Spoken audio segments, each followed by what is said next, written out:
Olá pessoal, então vamos estudar nesta aula o módulo 4, que fala sobre as revoltas da República Velha na década de 1920. Então, começamos pelo tenentismo. O tenentismo foi o nome dado para movimentos revolucionários da década de 20, que tinham como principal base social a classe média urbana, onde os oficiais do exército tinham sua origem, principalmente os oficiais de baixa patente. Por isso o nome tenentismo, né? Então os tenentes eram jovens oficiais das Forças Armadas, principalmente do Exército, e eles queriam derrubar as oligarquias. As oligarquias, elas se perpetuavam no poder devido à legislação eleitoral.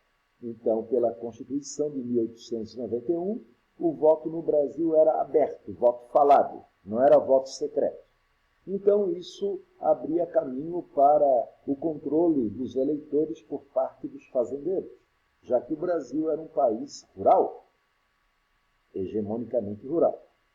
Então, eram constantes, eram corriqueiras,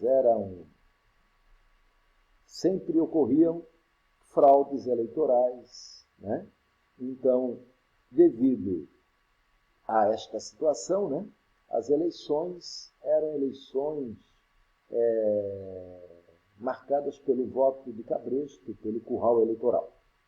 Então, os tenentes, que tinham sua origem na classe média urbana, viam que não havia possibilidade de mudança política se essa situação fosse perpetuada.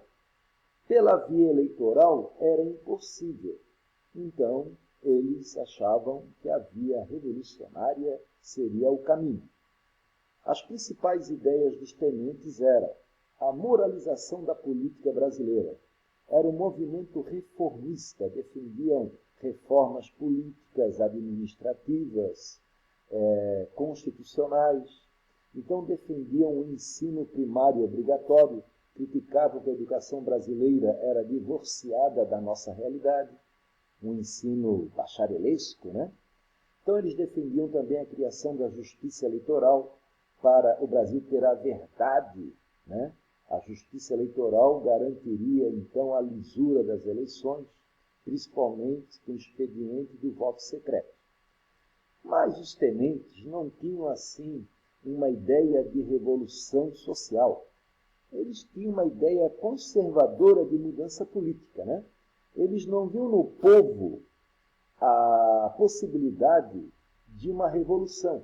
Então, eles, em nome do povo, iriam tomar o poder. Então, era um movimento com caráter autoritário, elitista, né? Então, em nome do povo, iriam tomar o poder. Então, era um movimento que tinha um caráter conservador em relação a questões sociais e autoritário em relação a questões políticas. Bem, os tenentes, então, se organizaram em 1922. Lima Barreto, então, descreveu os Brusundangas, né? A situação política brasileira, como eram as eleições, as fraudes eleitorais, enfim. Essa obra literária, então, do pré-modernismo, né?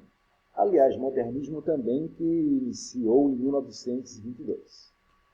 Bem, então, em 1922, o presidente da República era Epitácio Pessoa, e para sua sucessão, o Café com Leite lançou o mineiro Arthur Bernardes para a presidência. A oposição, formada por estados menores, como Rio de Janeiro, Pernambuco, Bahia, Rio Grande do Sul, né, para derrotar o Café com Leite, São Paulo e Minas, lançaram a candidatura do ex-presidente Nilo Peçanha. Nilo Peçanha foi presidente da República em 1909, quando o presidente faleceu, Afonso Pena, ele era o seu vice. Em 1910, o Nilo Peçanha apoiou o Marechal Hermes, gaúcho. Isso foi a primeira ruptura do Café com Leite, em 1910. Pois bem, em 1922, Nilo Peçanha é lançado à presidência por um movimento chamado Reação Republicana, apoiado pelos militares. O Marechal Hermes era, na época, presidente do clube militar. As eleições eram fraudadas, a máquina eleitoral estava na mão do café com leite, né? E Arthur Bernardes foi eleito. Mas cartas falsas, sabe-se que foi uma fake news mesmo, atribuíram a Arthur Bernardes ofensas à honra do Marechal Hermes da Fonseca. Então, esse foi o estopim do movimento conhecido como tenentismo. Então, os tenentes organizaram um movimento de quartéis, uma quartelada, porém o governo descobriu os planos e acabou transferindo as lideranças mais suspeitas, né? Enfim, só o Forte de Copacabana é que vai se levantar na manhã do dia 5 de julho de 1922. Exatamente o Forte de Copacabana, porque um dos oficiais era o capitão Euclides da Fonseca, filho do Marechal Hermes da Fonseca. Bem, então partiu do Forte de Copacabana militares, né, 17 militares em civil, e marcharam pela Avenida Atlântica em direção ao Palácio do Catete. Na época, o presidente da República ainda era o Epitácio Pessoa. O Arthur Bernardes, ele ainda não tinha tomado a posse da presidência. Então, era uma tentativa de impedir a posse, que seria no final do ano, né, de 1922. Porém, o governo, então, conseguiu tropas legalistas que acabaram abafando esse movimento em plena praia de Copacabana, como podemos observar. Então, dos 18, havia um civil, né? Na foto você vê bem no centro. Então, além de militares, havia também um civil nesse movimento. Dos 18 do Forte de Copacabana, só 2 sobreviveram, o Eduardo Gomes e o Siqueira Campos. Esse Eduardo Gomes, mais tarde, vai ser brigadeiro da Força Aérea Brasileira, o patrono da FAB, e foi candidato 2 vezes à presidência da República. Bem, no segundo aniversário do movimento, em 1924, os militares, principalmente de São Paulo e Rio Grande do Sul, iniciaram um novo movimento revolucionário. Então, em São Paulo, o líder foi o Major Miguel Costa e o General Isidoro Dias Lopes. E no Rio Grande do Sul, o capitão Luiz Carlos Prestes, carioca, mas que servia lá em São Gabriel das Missões. Então, em São Gabriel das Missões, no Rio Grande do Sul, e na capital paulista, ocorreram movimentos amotinados de tenentes contra o governo da República. Como eles não tinham condições de enfrentar as tropas legalistas, eles acabaram abandonando suas cidades e acabaram se encontrando em Foz do Iguaçu, lá na fronteira com o Paraguai. E de lá eles combinaram que iriam marchar pelo Brasil para derrubar as oligarquias. Então essa foi a lendária Coluna Prestes. Então eles percorreram mais de 25 mil quilômetros pelo Brasil, tentando espalhar a semente da Revolução.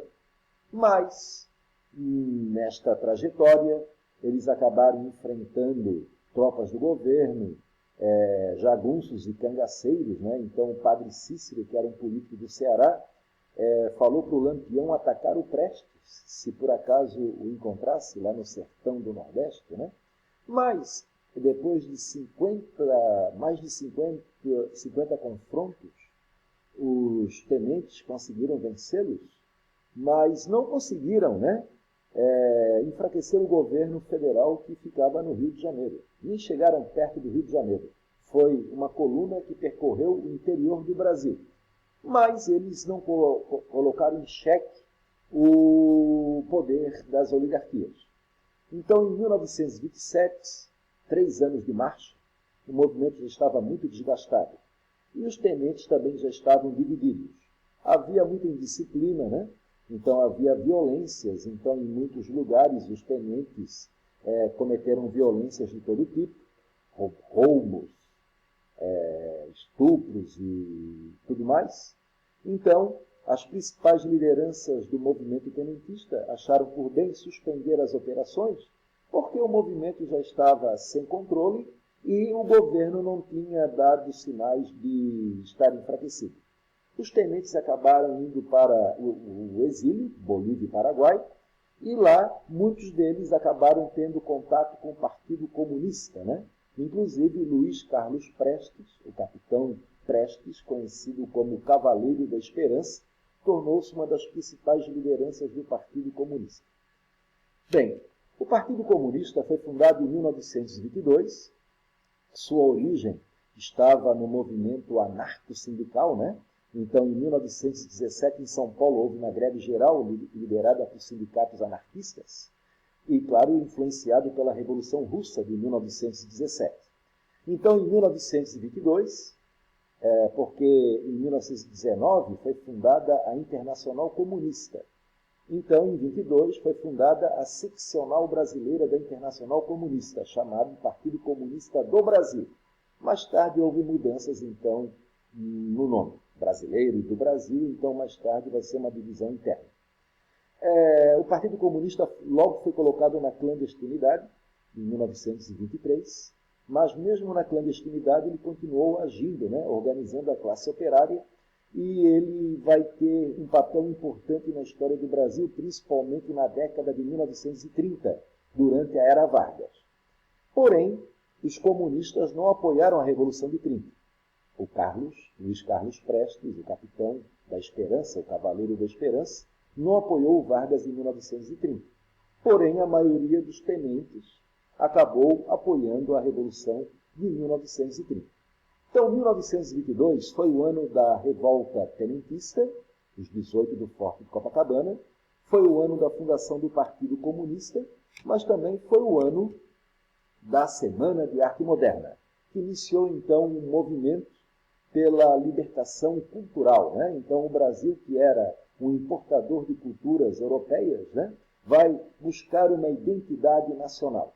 Então, essa identidade nacional foi buscada, então, pelo movimento modernista, que representava os movimentos de vanguarda da época, né, como dadaísmo, surrealismo, fauvismo, futurismo, e outros movimentos de vanguarda que estavam ocorrendo principalmente na Europa. Bem, Oswald de Andrade, que foi um dos líderes da Semana de Arte Moderna, também foi um dos principais militantes do Partido Comunista. Então, muitos membros do tenentismo e muitos membros do modernismo, como Oswald de Andrade e a Tarsila do Amaral, acabaram entrando para o movimento comunista. Bem, em 1930, então, a República das Oligarquias foi derrubada por uma revolução, a Revolução de 1930, liderada por Getúlio Vargas, e assim concluiu-se esse período que nós denominamos República Velha. Então, muitos exercícios, né? Façam os exercícios da apostila e também da nossa plataforma plural. Bom trabalho a todos e até semana que vem.